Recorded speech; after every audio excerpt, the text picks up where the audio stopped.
Hello dear student, today we are going to discuss some of more important and interesting NCERT exemplars of acid, bases and salts. तो चलिए शुरू करते हैं. Question number 16. Which of the following phenomena occur when a small amount of acid is added to a water? Okay, तो options हमें दिए गए हैं आयोनाइजेशन, डाइल्यूशन, न्यूट्रलाइजेशन और यहाँ पे पूरा लिखा नहीं गया था. It should be salt formation. Please note this thing. तो या फिर यहाँ पे होता है सॉल्ट फॉर्मेशन. ये हमें यहाँ पे पूछा गया है. तो फ्रेंड चलो सबसे पहले कंसेप्ट को डिस्कस करते हैं. जब भी हम कोई एसिड वाटर में ऐड करते हैं तब क्या होता है वहाँ पे ये जो एसिड होता है वो डिसोसिएट हो जाता है उसके पॉजिटिव और निगेटिव आयंस में. यानी कि वहाँ पे कटायंस और अनायंस फॉर्म होते हैं. यानी कि आयोनाइजेशन सबसे पहले वहाँ पे होता है ना. तो ये एसिड है तो यहाँ पे फिर वो मीन्स वहाँ पे डिसोसिएट होगा H+ आयंस. और ये जो H+ आयंस होते हैं वो वाटर के साथ में ऐड होके वहाँ पे हाइड्रोजन आयन बन जाता है. यानी कि H3O+1 चार्ज उसके ऊपर आ जाता है. तो इस तरीके से हमने देखा कि यहाँ पे आयोनाइजेशन भी हो रहा है और मीन्स जो एसिड होता है वो डिसोसिएट होता है. Acid always give the H+ ions. तो वहाँ पे आयोनाइजेशन होता है और उसके बाद में हाइड्रोनियम आयंस भी यहाँ पे फॉर्म होते हैं. दूसरी इंपॉर्टेंट बात यहाँ पे आपको ये नोटिस करना है कि यहाँ पे अभी जो आयोनाइजेशन हुआ है तो ये जो आयन जो है उनका जो कॉन्सेंट्रेशन है पर यूनिट वॉल्यूम वो तो भी बढ़ गया है क्योंकि उसको हमने वाटर में ऐड करने के बाद में वाटर का जो वॉल्यूम था इतने वॉल्यूम में उतने ही हाइड्रोजन के आयन है यहाँ पे. तो इसी की वजह से हम लोग इसको डाइल्यूशन भी कहते हैं. तो एसिड को जब हम लोग पानी में डालते हैं तो वहाँ पे सबसे पहले होता है ionization and after that dilution. Neutralization नहीं होता. जब एसिड को हम लोग रिएक्ट करते हैं बेस के साथ में तब न्यूट्रलाइजेशन रिएक्शन होता है और सॉल्ट फॉर्मेशन भी इसी प्रकार की न्यूट्रलाइजेशन रिएक्शन में होता है. तो ये दोनों बातें तो नहीं होगी. जब हम लोग सिर्फ एसिड को पानी में डालते हैं तो ये दो काम वहाँ पे होते हैं. Please note this thing. तो अगर एग्जाम्पल के तौर पर अगर इस कंसेप्ट को ठीक से समझना है तो हम लोग एक एग्जाम्पल लेते हैं यहाँ पे. तो फ्रेंड देखो यहाँ पे हम लोग एक एग्जांपल ले लेते हैं. सपोज हम लोगों ने लिया हाइड्रोक्लोरिक एसिड HCl और उसको अगर हम लोग पानी में ऐड करते हैं तो देखो जैसे हम लोगों ने डिस्कस किया था कि उसका H+ आयंस और Cl- आयन इस तरीके से पॉजिटिव और नेगेटिव आयन में वो डिसोसिएट हो जाता है. फिर उसके बाद में ये जो H+ आयन होता है वो वाटर के साथ में ऐड होकर फिर उसका ऐसा हाइड्रोनियम आयन वहाँ पे फॉर्म हो जाता है. यानी कि यहाँ पे आयोनाइजेशन होता है. उसके बाद में अगर हम लोग एक कंसेप्ट यहाँ पे ठीक से देखते हैं कि जो कंसंट्रेशन होता है आयंस का पर यूनिट वॉल्यूम है ना वो यहाँ पे डिक्रीज हो जाता है. क्या बिकॉज वॉल्यूम बढ़ जाता है और आयंस तो उतने ही है तो number of ions per unit volume यहाँ पे डिक्रीज हो गया. तो यहाँ पे हम लोग कह सकते हैं कि सॉल्यूशन जो है वो डाइल्यूट हो गया है यहाँ पे. तो ये ऑब्जर्वेशन नहीं करते हम लोग. तो only option number 1 and 3 are the correct. So देखते हैं ऑप्शन नंबर 1 and 3 ए में तो नहीं है, बी में है 1 and 3. Yes it will be the correct answer. So the correct answer of question number 16 is option number B. Question number 17. Which of the following can be used as an acid base indicator by visually impaired student? Okay, तो friend हमें पता ही है हम लोग substance का acidic और basic nature check करते हैं बाय यूजिंग इंडिकेटर्स. तो इंडिकेटर्स भी वेरियस प्रकार के होते हैं. Some indicators change their colours in the presence of fatty acid and in the presence of bases they have different colors and some indicators have changed their smell जिसको कि हम लोग olfactory indicators कहते हैं. the indicators which have a different smell in acid and bases तो उसको हम लोग olfactory indicator कहते हैं. तो यहाँ पे जो स्टूडेंट है he is a visually impaired student. तो वो कलर चेंज को तो नहीं देख सकता. तो यहाँ पे उस स्टूडेंट को यूज करना है olfactory इंडिकेटर जिससे कि उसे समझ में आ सकता है कि पर्टिकुलर जो सब्सटेंस या केमिकल उसको दिया गया है वो एसिडिक नेचर का है या बेसिक नेचर का है. तो देखते हैं ऑप्शन नंबर ए में है लिटमस, बी में turmeric, option number C vanilla essence and option number D petunia leaves sorry. तो ये जो 4 ऑप्शन है यहाँ पे अगर हम लोग ठीक से देखते हैं तो उसमें से लिटमस, टर्मरिक और पेटूनिया लीव्स ये जो है वो इंडिकेटर तो है but they change their colour in the presence of acid and base. They are not olfactory indicators. And vanilla essence जो है this is a olfactory indicators. It have a different distinct smell in acid and base. So student को use करना चाहिए यहाँ पे vanilla essence. अभी topic आ ही गया है लिटमस, टर्मरिक, पेटूनिया लीव्स और वैनिला एसेंस का तो इनके कलर चेंज भी समझ लेते हैं जिससे कि आपको एग्जामिनेशन में भी इसकी हेल्प हो सके. Let's clear our concept. Related to this topic. तो लिटमस के बारे में हम लोग देखते हैं कि suppose this is acid and this is base. तो हमें पता है लिटमस का जो कलर चेंज होता है वो किस तरीके से होता है। अगर एसिडिक नेचर होगा तो जो ब्लू लिटमस पेपर होता है वो कन्वर्ट हो जाता है, उसका कलर चेंज हो जाता है रेड में। और अगर सब्सटेंस बेसिक होता है तो लिटमस पेपर जो होता है रेड कलर का वो टर्न हो जाता है ब्लू में, है ना। एसिड में रेड का कलर रेड ही होता है लेकिन ब्लू भी रेड में कन्वर्ट हो जाता है। और बेस में ब्लू का कलर ब्लू ही होता है लिटमस पेपर का और रेड भी कन्वर्ट हो जाता है ब्लू में। Please note this thing.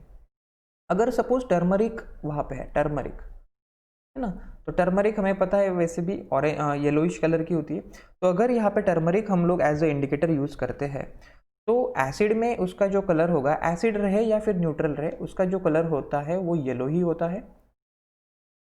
और उसके बाद में अगर बेस में अगर हम लोग टर्मरिक को ऐड करते हैं तो उसका जो कलर है वो ब्राइट रेड वहाँ पे हो जाता है। Please note this thing, bright red, reddish colour हो जाता है। तो हमें समझ में आ सकता है कि वो वो जो सब्सटेंस है वो बेस है by using this turmeric as a indicator. उसके बाद में अगर पेटूनिया लीव्स हम लोग लेते हैं, पेटूनिया लीव्स अगर हम लोग एज ए इंडिकेटर लेते हैं तो सबसे पहले हमें उसका कलर पता होना चाहिए। तो पेटूनिया लीव्स का जो कलर होता है वो रेडिश पर्पल होता है ना। तो एसिड में उसका कलर रेडिश पर्पल ही होता है, रेडिश पर्पल सॉरी, है ना। न्यूट्रल में हम लोग उसको यूज करते हैं तो पेटूनिया लीव्स का कलर पिंक हो जाता है न्यूट्रल में। और बेस में अगर हम लोग उसको यूज करते हैं तो ये डार्क वॉयलेट कलर का हो जाता है। Please note this. तो ये है डिफरेंट इंडिकेटर्स के different colour changes in acidic and basic medium. और वैनिला एसेंस की अगर हम लोग यहाँ पे बात करते हैं तो it is an all factory indicator. तो सबसे पहले तो वैनिला एसेंस जो होता है उसका एक पर्टिकुलर स्मेल होता है। अगर एसिड में हम लोग वैनिला एसेंस को ऐड करते हैं तो वो स्मेल वैसे की वैसे होता है, इट डजेंट चेंज। लेकिन अगर बेस में अगर हम लोग वैनिला एसेंस ऐड करते हैं तो वो जो ऑर्डर होता है, वो जो स्मेल होता है उसका वो लॉस हो जाता है। It is odour, it become odourless, smell ही नहीं आता है। तो समझ में आना चाहिए कि वो फिर बेसिक नेचर का सब्सटेंस है। तो इस तरीके से हम लोगों ने सारे ऑप्शन को डिटेल में स्टडी कर लिया है। और जो स्टूडेंट है उसने यहाँ पे यूज़ करना चाहिए वैनिला एसेंस या फिर कोई भी olfactory essence, sorry indicator. लेकिन गिवन ऑप्शन में ऑल फैक्ट्री इंडिकेटर एक ही है, vanilla essence. So student should use vanilla essence to check the nature of the chemical. Question number 18. Which of the following substances will not give carbon dioxide on treatment with dilute acid? Okay, so dilute acid से react होने के बाद में कौन से ऐसे ये जो फ्रॉम द गिवन सब्सटेंस है कि जो कार्बन डाइऑक्साइड गैस को इवॉल्व नहीं करते हैं, दे does not give carbon dioxide gases. सबसे पहले कंसेप्ट क्लियर कर लेते हैं। हम लोगों ने देखा है जब भी एसिड्स जो होते हैं वो मेटल या फिर कार्बोनेट्स या फिर हाइड्रोजन कार्बोनेट्स, इनके साथ जब रिएक्ट करता है एसिड तब वो कार्बन डाइऑक्साइड गैस को इवॉल्व करता है, रिलीज करता है। तो चलिए देखते हैं ऑप्शंस क्या क्या है। सबसे पहला ऑप्शन यहाँ पे है मार्बल। तो फ्रेंड्स मार्बल का जो केमिकल नेम है दैट इज कैल्शियम कार्बोनेट यानी कि CaCO3। तो हमें पता है कि कार्बोनेट्स के साथ में एसिड रिएक्ट करता है तो कार्बन डाइऑक्साइड गैस रिलीज करता है, तो ये ऑप्शन यहाँ पे नहीं चलेगा। लाइमस्टोन का भी लाइमस्टोन यानी कि वही कैल्शियम कार्बोनेट ही होता है हमारा, तो इसी की वजह से यहाँ पे भी कार्बन डाइऑक्साइड गैस रिलीज होगा अगर डाइल्यूट एसिड के साथ में रिएक्ट करते हैं। तो ये भी करेक्ट ऑप्शन नहीं है। हमें पूछना है, आइडेंटिफाई करना है कि किसमें नहीं होगा carbon dioxide gas produce. Baking soda की अगर बात करते हैं तो बेकिंग सोडा का केमिकल नेम है सोडियम हाइड्रोजन कार्बोनेट, यानी कि उसका अगर फॉर्मूला मैं यहाँ पे लिखता हूँ तो NaHCO3, तो ये भी हाइड्रोजन कार्बोनेट्स है, तो यहाँ पे भी कार्बन डाइऑक्साइड गैस फॉर्म होगा, तो ये भी करेक्ट ऑप्शन नहीं है। Last one is lime. तो लाइम का जो फॉर्मूला है दैट इज CaO। तो यस, इस कंडीशन में अगर हम लोग उसको रिएक्ट करते हैं डाइल्यूट एसिड के साथ में तो यहाँ पे कार्बन डाइऑक्साइड गैस नहीं फॉर्म होगा। So correct option will be lime. बाकी रिमेनिंग जो सारे ऑप्शंस थे वहाँ पे कार्बन डाइऑक्साइड गैस रिलीज होगा ही। सपोज कैल्शियम कार्बोनेट की अगर हम लोग बात करते हैं तो कैल्शियम कार्बोनेट में के साथ में अगर हम लोग कोई भी एसिड यहाँ पे यूज़ करते हैं तो yes definitely carbon dioxide gas will form. तो इसी तरीके से इस क्वेश्चन को भी हमने डिस्कस कर लिया है। तो ये कंसेप्ट आपका क्लियर होना चाहिए कि डाइल्यूट एसिड कभी भी मेटल, कार्बोनेट्स या फिर हाइड्रोजन कार्बोनेट के साथ रिएक्ट करता है तो कार्बन डाइऑक्साइड गैस फॉर्म होती है, otherwise not. Question number 19, which of the following is acidic in nature. Okay, तो हमें यहाँ पे ऑप्शंस यहाँ पे दिए गए हैं, lime juice, lime water, after that human blood and antacid. Okay, तो from the given four option हम लोग वन बाय वन ऑप्शंस को स्टडी करते हैं। सबसे पहले लाइम जूस। लाइम जूस की अगर हम लोग बात करते हैं तो उसमें होता है साइट्रिक एसिड, है ना, साइट्रिक एसिड उसमें होता है, जिसका फॉर्मूला अगर हम लोग देखते तो C6H8O7, this is the formula of citric acid. तो साइट्रिक एसिड है उसमें, तो yes it will have the acidic nature, तो ऑप्शन नंबर ए तो है। ह्यूमन ब्लड की अगर बात करते हैं, उसका अगर पीएच हम लोग कैलकुलेट करते हैं तो वो 7 से थोड़ा सा ज़्यादा होता है, यानी कि समवॉट बेसिक होता है हमारा ब्लड, तो it will not have acidic nature. Lime water यहाँ पे हम लोग देखते हैं, please do not confuse with lime juice and lime water. Lime water यानी कि जिसका केमिकल नेम होता है calcium hydroxide, please note this thing. तो ये हाइड्रोक्साइड है, और जो हाइड्रोक्साइड होते हैं वो OH माइनस आयंस वहाँ पे रिलीज करते हैं, यानी कि वो बेसिक नेचर के होते हैं, तो ये भी नहीं होगा एसिडिक नेचर का।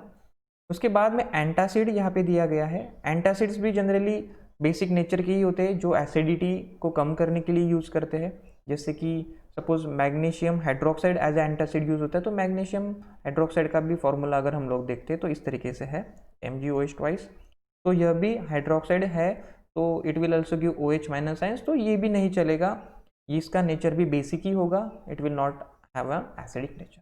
तो from the given four option lime juice ही ऐसा था जिसमें साइट्रिक एसिड था और जो एसिडिक नेचर का है। Apart from this human blood basic nature का है। लाइम वाटर जो है यानी कि calcium hydroxide, this is also of basic nature.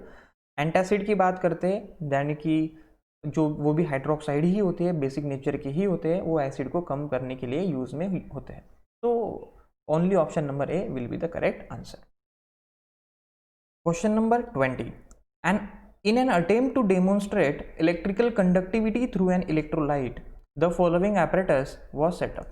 Okay, तो एक इलेक्ट्रिकल कंडक्टिविटी चेक करनी है हमें यहाँ पे पर्टिकुलर इलेक्ट्रोलाइट की, तो उसके लिए इस तरीके से apparatus को सेटअप किया गया है। तो देखते फिर क्या है यहाँ पे ऑप्शंस। सबसे पहले देख लेते हैं, यहाँ पे 6 वोल्ट की बैटरी लगी हुई है, बल्ब भी है, स्विच भी है, या फिर बीकर है इलेक्ट्रोलाइट को रखने के लिए, नेल्स एज अ इलेक्ट्रोड्स यहाँ पे यूज हो गए हैं, ठीक है। डाइल्यूट NaOH सॉल्यूशन यानी कि इलेक्ट्रोलाइट भी लिया गया है, रबर कॉर्क भी वहाँ पे है, तो यस सेटअप तो रेडी है अच्छे से। तो देखते हैं फिर क्या है ऑप्शंस यहाँ पे। Which among the following statement is और आर करेक्ट, यानी कि करेक्ट स्टेटमेंट को हमें आइडेंटिफाई करना है। तो चलिए देखते हैं ऑप्शंस क्या क्या है। सबसे पहला option, bulb will not glow because electrolyte is not acidic. यहाँ पे जो इलेक्ट्रोलाइट लिया गया है वो डाइल्यूट NaOH सॉल्यूशन है, तो स्टेटमेंट नंबर 1 ये कह रहा है कि भाई यहाँ पे हम लोगों ने एसिड नहीं लिया है तो बल्ब ग्लो नहीं होगा। तो सबसे पहले ये बात नोटिस कर लीजिए कि सब्सटेंस एसिडिक हो या बेसिक हो, है ना, जब हम लोग उसको वाटर में ऐड करते हैं यानी कि उसका डाइल्यूशन करते हैं, तब वहाँ पे आयंस बनते हैं। फर्क कितना होता है, ये पॉजिटिव हाइड्रोजन आयंस बनाते हैं, ये OH माइनस आयंस बनाते हैं।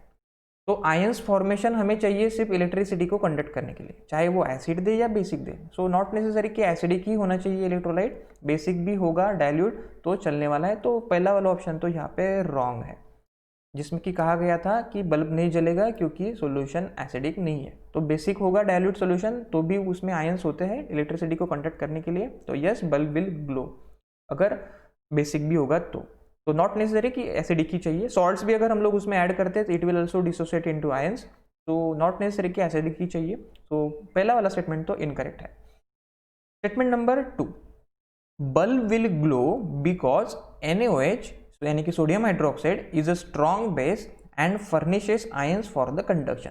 So yes, this is the correct statement because जितना ज़्यादा स्ट्रॉन्ग बेस होगा उतने ज़्यादा OH माइनस आयंस वहाँ पे रिलीज होंगे और उतनी ज़्यादा इलेक्ट्रिसिटी को कंडक्ट करने के लिए आयंस अवेलेबल होंगे। तो yes bulb will glow, strong base है भाई तो इलेक्ट्रिसिटी कंडक्ट होगी यहाँ पे। तो yes this is the correct statement. Statement number 3, bulb will not glow because circuit is incomplete. तो यहाँ पे अगर हम लोग ठीक से देखते हैं सर्किट के बारे में, तो सर्किट जो है वो ठीक से कंप्लीट तो है, यस सर्किट इज कंप्लीट।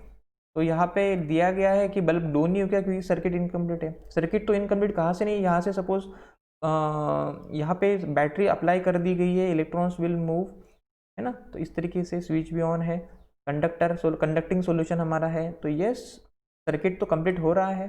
तो this is also incorrect statement. Statement number 4, bulb will not glow because it depend upon the type of electrolyte solution. नहीं, डिपेंड नहीं होता है टाइप्स के ऊपर इलेक्ट्रोलाइट सॉल्यूशन। इलेक्ट्रोलाइट हम लोग एसिड भी ले सकते हैं, बेसिक भी ले सकते हैं, सॉल्ट्स भी ले सकते हैं, तो कोई प्रॉब्लम नहीं होता है। It does not depend on the electrolyte solution. Solution है या उसका डाइल्यूट, तो yes it will conduct the electricity.